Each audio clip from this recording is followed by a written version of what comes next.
आप सबों को मेरा प्रणाम। हम लोगों का आज का जो टॉपिक है वो आपके स्क्रीन पे है, मार्केटिंग एनवायरनमेंट। ये काफ़ी आसान टॉपिक है और इंटरेस्टिंग है। इस लेक्चर में हम लोगों को काफ़ी मज़ा आएगा। एकदम मतलब इजी वे में आपको समझ में आ जाएगा। आप एक बिजनेसमैन बन करके सोचिए। आप एक बिजनेसमैन हैं और एक बिजनेसमैन जो बिजनेस करता है तो वो जिस परिवेश में, जिस एनवायरनमेंट में बिजनेस करता है, कुछ ना कुछ तो एनवायरनमेंट होगा। आप जहाँ पे भी हैं, आप बिजनेस कर रहे हैं नहीं कर रहे हैं, आप जहाँ भी हैं वहाँ एक खास तरह का एनवायरनमेंट है, एक खास तरह का परिवेश है। उसी तरह से एक बिजनेस भी जो रन करता है तो वो एक खास तरह के मतलब कि कुछ एक स्पेसिफिक एनवायरनमेंट में काम करता है। तो उसी को कह रहा है बिजनेस एनवायरनमेंट या मार्केटिंग एनवायरनमेंट, है ना। आज इस टॉपिक में हम लोग देखिए ना, तीन चीज को जानेंगे। कुछ इंट्रोडक्शन, कुछ इसके मीनिंग को समझने का प्रयास करेंगे और इसके कुछ डेफिनेशंस को देखेंगे।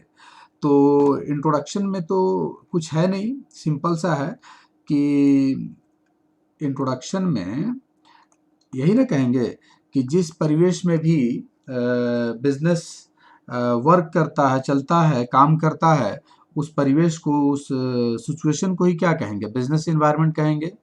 देखिए ना, समझिए।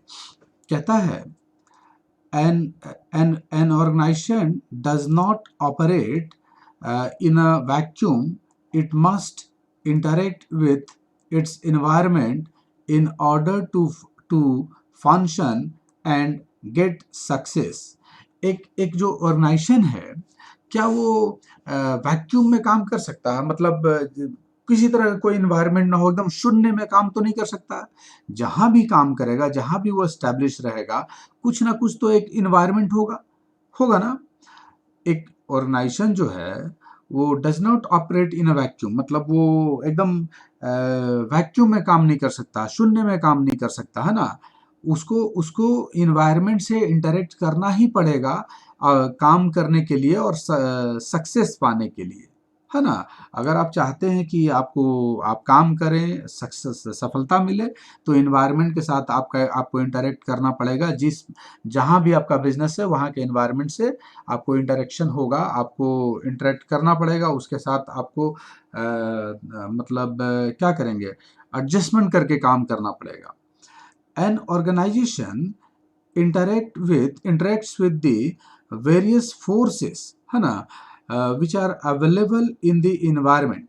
एक ऑर्गेनाइजेशन जो है वो इंटरेक्ट करता है वेरियस फोर्सेस के साथ में, है ना, जो कि इन्वायरमेंट में क्या है, अवेलेबल होता है।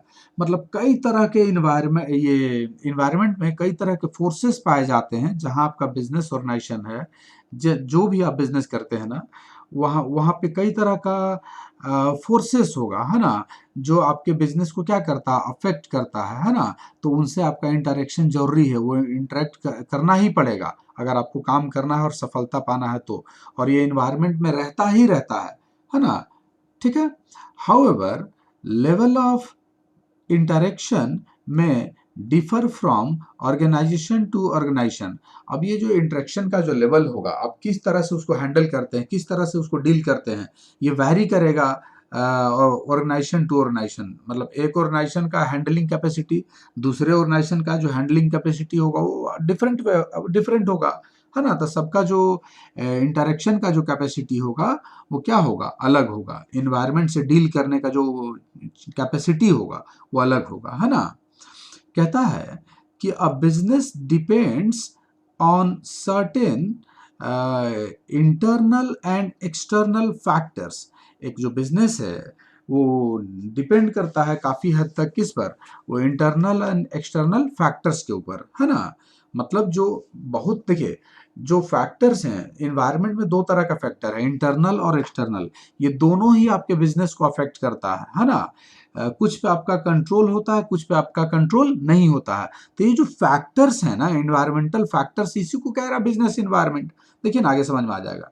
This factors are treated as given, इसको मान लिया जाता है कि ये जो इंटरनल एंड एक्सटर्नल फैक्टर्स इनको मान लिया जाता है गिवन, मतलब ये रहेगा ही रहेगा, इनका एग्जिस्ट रहेगा ही, एग्जिस्टेंस रहेगा ही। And business enterprises is expected to operate under a particular set of environmental system. एक बिजनेस इंटरप्राइज जो है से उम्मीद किया जाता है, मतलब वो ऐसा मान करके चला जाता है ना कि वो एक particular set of environmental system का एक पर्टिकुलर सेट के अंदर एक पर्टिकुलर सेट क्या रहेगा, हमेशा अवेलेबल रहेगा। मतलब आप जहां भी आपका बिजनेस ऑर्गेनाइजेशन है वहां पे एनवायरमेंटल सिस्टम का एक पर्टिकुलर सेट अवेलेबल रहेगा ही, और उसी में आपको ऑपरेट, उसी में आपके बिजनेस को चलाना, आपको अपने बिजनेस को चलाना है ना। This factors are treated as given, मान लिया जाता है कि ऐसा रहेगा ही। ये इंटरनल एक्सटर्नल फैक्टर्स का जो ये है ना, मतलब मौजूद रहेंगे ही, है ना। And business enterprises is expected to operate, ऐसा माना जाता है कि वो चलेगा under a particular set of environmental system, है ना। एक एनवायरमेंटल सिस्टम का एक पर्टिकुलर सेट में आप ऑपरेट करेंगे, ये रहेगा ही रहेगा, ऐसा हो ही नहीं सकता कि नहीं रहेगा। आपका बिजनेस जहां भी हो उस जगह का मतलब जहां भी आपका आपका बिजनेस इंटरप्राइज रहेगा वहां कुछ फैक्टर्स रहेंगे, कुछ फोर्सेस रहेंगे, कुछ इंटरनल रहेंगे, कुछ एक्सटर्नल रहेंगे जो आपके बिजनेस के ऑपरेशन को अफेक्ट करेगा, आपके बिजनेस के पॉलिसी को अफेक्ट करेगा। तो इसी को कहता है बिजनेस एनवायरनमेंट, है ना। These factors are generally uncontrollable and beyond the control of the business enterprise. ये सामान्यतः ये जो फैक्टर होते हैं ना, कह रहा है कि अनकंट्रोलेबल होगा, है ना, जिसपे हमारा नियंत्रण नहीं होगा, और वो beyond the control of the business enterprise, जो बिजनेस इंटरप्राइज के कंट्रोल से बाहर होगा। सामान्यतः मतलब हम कर भी सकते हैं, ठीक ना। तो बिजनेस इन्वायरमेंट का इंट्रोडक्शन, ठीक है ना। जहां भी आपका बिजनेस रहेगा वहां कुछ ऐसी परिस्थितियां रहेंगी, कुछ फैक्टर्स रहेंगे, कुछ इंटरनल रहेंगे, कुछ एक्सटर्नल रहेंगे, जो आपके बिजनेस ऑपरेशन को अफेक्ट करता है ना। ये देखिए, अब आइए इसके थोड़ा सा मीनिंग को समझते हैं। देखिए, कहता है द मार्केटिंग इन्वायरमेंट या बिजनेस इन्वायरमेंट दोनों एक ही है ना।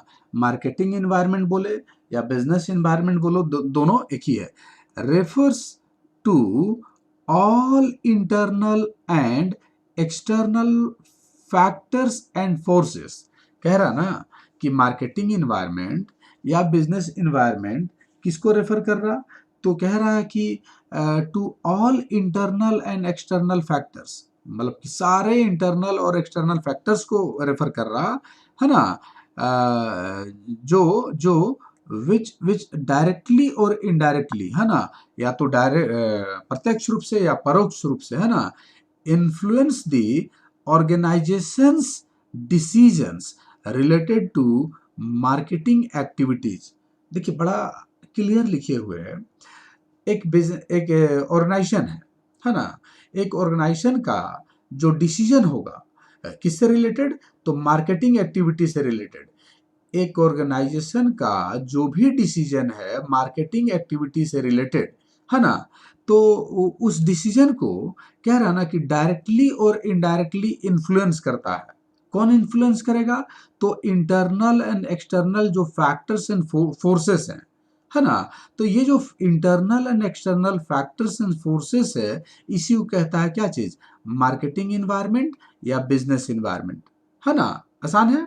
मार्केटिंग इन्वायरमेंट या बिजनेस इन्वायरमेंट किसको रेफर कर रहा, तो उन सारे internal and external factors and forces को जो किसी ऑर्गेनाइजेशन के मार्केटिंग एक्टिविटी से रिलेटेड डिसीजन को डायरेक्टली या इनडायरेक्टली अफेक्ट करता है, इन्फ्लुएंस करता है, प्रभावित करता है। समझ गए, मार्केटिंग इन्वायरमेंट समझ गए, क्लियर है। एक बार फिर से कह रहे हैं, मार्केटिंग इन्वायरमेंट का अर्थ वो कह रहा ना कि उन सभी internal and external factors and forces से है जो किसी ऑर्गेनाइजेशन के मार्केटिंग एक्टिविटी से रिलेटेड डिसीजन को डायरेक्टली और इनडायरेक्टली क्या करता है, इन्फ्लुएंस करता है ना। आसान है। Internal factors are within the control of the organisation. ये जो इंटरनल फैक्टर्स हैं उस पे आप कंट्रोल पा सकते हैं, है ना। Whereas external factors do not fall within its control, मतलब एक्सटर्नल फैक्टर्स पे आपका कोई कंट्रोल नहीं होगा, है ना।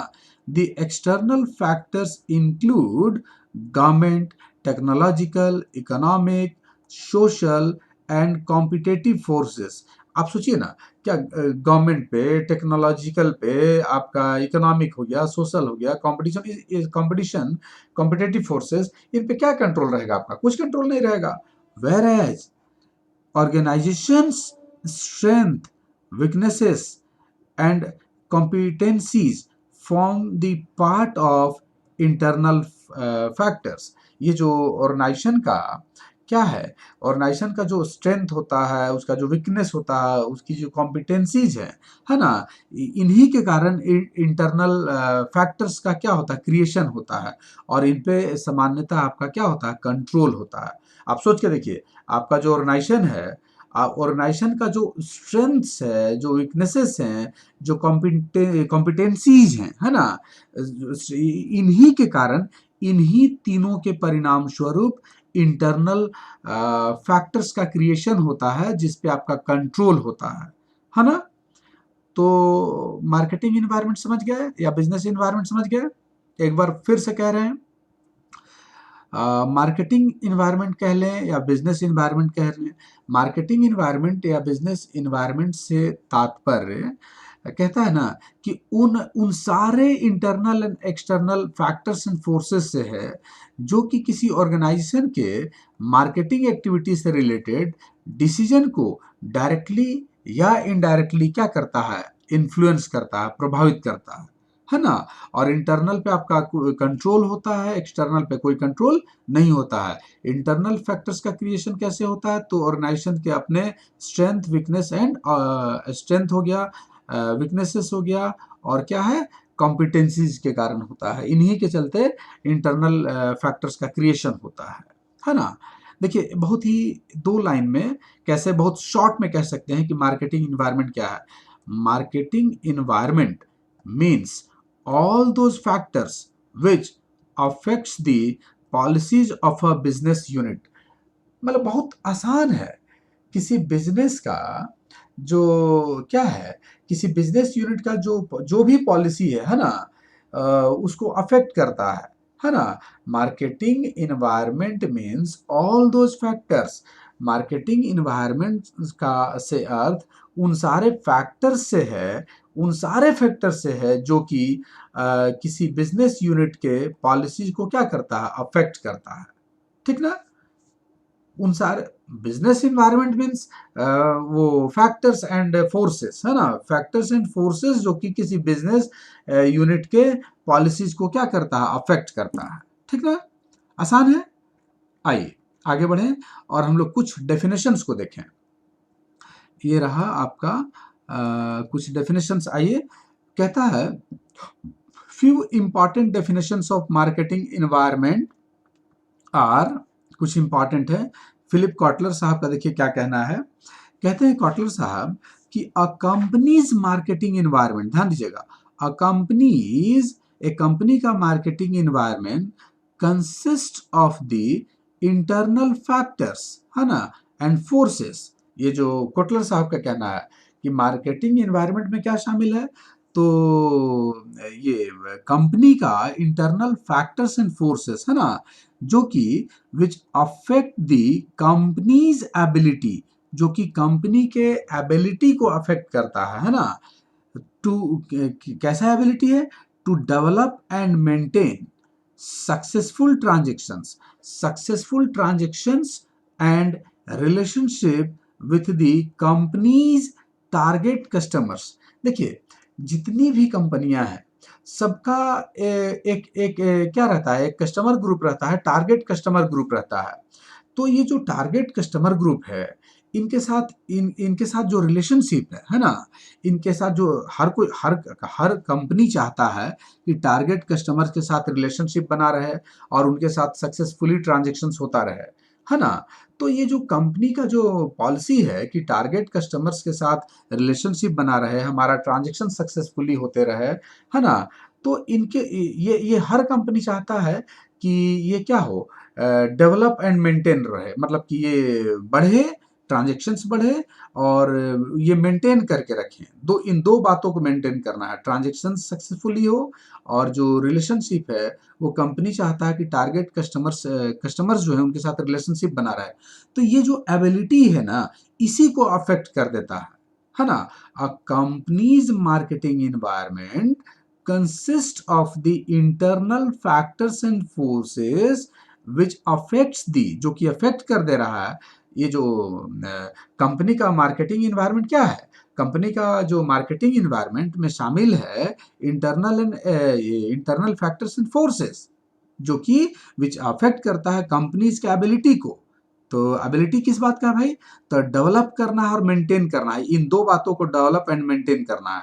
Number one is successful business transactions and target customers, है ना। हमेशा चाहता है कि मतलब कि एक कस्टमर का जो ग्रुप है, ये जो टारगेट कस्टमर्स हैं उनके साथ रिलेशनशिप बना रहे और ट्रांजैक्शन सक्सेसफुल होता रहे। तो ये जो अब ये चाहता है कि डेवलप हो और बना रहे, है ना, बढ़े भी और बना रहे, रिलेशनशिप बना रहे और डेवलप हो। लेकिन ये जो एबिलिटी, ये जो कंपनी का जो इच्छा है ना, इसी को अफेक्ट करता है, कंपनीज एबिलिटी। समझ गया ना, आसान है ना। ये ठीक ही बोलते हैं कॉटलर साहब कि किसी भी कंपनी का जो एबिलिटी होता है ना, सक्सेसफुल ट्रांजैक्शंस को डेवलप एंड मेंटेन करने का और टारगेट कस्टमर्स के साथ जो रिलेशनशिप बनाए रखना है, इसको अफेक्ट कर देता है ना। ये जो इंटरनल फैक्टर्स एंड फोर्सेस हैं, जो ये कंपनी के एबिलिटी को अफेक्ट करता है ना। एबिलिटी किसका, तो डेवलप एंड मेंटेन करने का, क्या, तो successful transactions and target customers के साथ रिलेशनशिप। नेक्स्ट देखिए, ये एक ये हैं प्राइड साहब हैं, प्राइड एंड फेरेल के आधार पे क्या है, the marketing environment consist of internal and external factors. Same बात कह रहे हैं कि मार्केटिंग इन्वायरमेंट में क्या क्या शामिल है भाई, तो internal and external factors and forces that directly और इनडायरेक्टली, जो कि प्रत्यक्ष और परोक्ष रूप से अफेक्ट करता है an organisation's acquisition of inputs and generations of output. एक ऑर्गेनाइजेशन के क्या, तो इनपुट्स के एक्विजिशन को और उसी ऑर्गेनाइजेशन के आउटपुट जनरेशंस को क्या करता है, अफेक्ट करता है ना, डायरेक्टली या इनडायरेक्टली। कौन अफेक्ट करता है, तो internal and external factors and forces. तो इसी को कह रहा है क्या चीज, मार्केटिंग इन्वायरमेंट, है ना। ये प्राइड एंड फेरल साहब के आधार पर है, प्राइड एंड फेरल साहब के आधार पर एक बार फिर समझिए क्या है मार्केटिंग इन्वायरमेंट। तो मार्केटिंग इन्वायरमेंट में शामिल है internal and external factors and forces, जो कि डायरेक्टली और इनडायरेक्टली किसी ऑर्गेनाइजेशन के इनपुट्स एक्विजिशन को और आउटपुट जनरेशन को अफेक्ट करता है। ठीक है, आसान है। और फ्रॉम दी आगे देखिए, from the above discussion and definitions we can say that, हम आपको बार बार कहते हैं ना, जैसे एग्जाम में क्वेश्चन आ गया कि आप मार्केटिंग इन्वायरमेंट से क्या समझते हैं, डिफाइन मार्केटिंग, तो कम से कम दो एक्सपर्ट ओपिनियन, ऑथर का ओपिनियन दें और एक अपनी राय रखें, आपको जो समझ में आया। तो देखिए अब हम लोग को क्या समझ में आया, from the above discussion and definitions we can say that, हम लोग क्या कह सकते हैं, a marketing environment is a combination of, हम तो यही समझे कि कॉम्बिनेशन है भाई, internal and external environmental forces का। मार्केटिंग इन्वायरमेंट कॉम्बिनेशन है internal and external environmental forces का एंड फैक्टर्स का, that influences the business operations, जो कि प्रभावित करता है, ये जो फैक्टर्स एंड फोर्सेस हैं जो कि इंटरनल और एक्सटर्नल हैं, ये किसी ये क्या करते हैं, तो इन्फ्लुएंस करते हैं किसी बिजनेस के ऑपरेशन को, है ना। Business operations of a business, किसी बिजनेस के बिजनेस ऑपरेशन को अफेक्ट करते हैं, and its ability to serve its customer, और कस्टमर को ये जो है ना, और उसके ग्राहक के क्या करने के ग्राहक की सेवा करने की क्षमता को अफेक्ट करता है ना? समझ गए? मार्केटिंग इन्वायरमेंट कॉम्बिनेशन है internal and external environmental factors, forces and factors का, जो कि अफेक्ट करता है किसी बिजनेस के बिजनेस ऑपरेशन को और उसके सेवा करने की क्षमता को अफेक्ट करता है। ठीक है ना?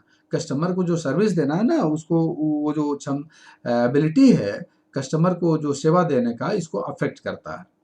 और देखिए कैसे बोल सकते हैं, एक और दूसरे तरह से भी बोल सकते हैं, the marketing environment includes the internal factors and the external factors that surround, है ना, द बिजनेस, है ना, and influences it's marketing operations. ये जो मार्केटिंग इन्वायरमेंट है इसमें क्या शामिल है, तो कहता है the internal factors and the external factors, दोनों शामिल है। बार बार कह रहे हैं कि मार्केटिंग इन्वायरमेंट में दोनों तरह का फैक्टर्स होगा, इंटरनल भी होगा एक्सटर्नल भी होगा, दैट सराउंड्स द बिजनेस, जो बिजनेस के क्या होता है को घेरे रहता है, इसके चारों ओर पाया जाता है। एक कोई भी बिजनेस यूनिट ना, कोई भी ऑर्गेनाइजेशन ना, ये इंटरनल एंड एक्सटर्नल जो फैक्टर्स है उससे घिरा हुआ रहता है ना, उसके चारों ओर इर्द गिर्द घूमते रहता है। और जो क्या करता है, जो इन्फ्लुएंस करता है इसके मार्केटिंग ऑपरेशंस को। ठीक है, विपणन के कार्यों को क्या करता है, प्रभावित करता है। तो आसान टॉपिक था हमारा आज का ये लेक्चर, है ना? हमको लगता है कि बात आपको समझ में आ गई होगी।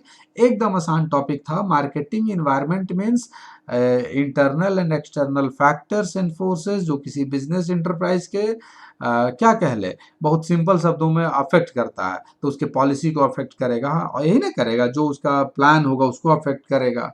ठीक है, तो बात समझ में आ गई होगी। अगर ये बात आपको समझ में आया, ये हमारा लेक्चर पसंद आया, तो प्लीज़ प्लीज़ वीडियो को लाइक करें, कमेंट करें, है ना? इससे हमारा हौसला बढ़ाएं। और अगर अभी तक आप हमारे इस चैनल को सब्सक्राइब नहीं किए हैं तो प्लीज़ सब्सक्राइब कर लें। इससे आपको नेक्स्ट नोटिफिकेशन आपको मिलता रहेगा। आप सबों को हमारे साथ लाइव बने रहने के लिए thanks. Have a good day to all.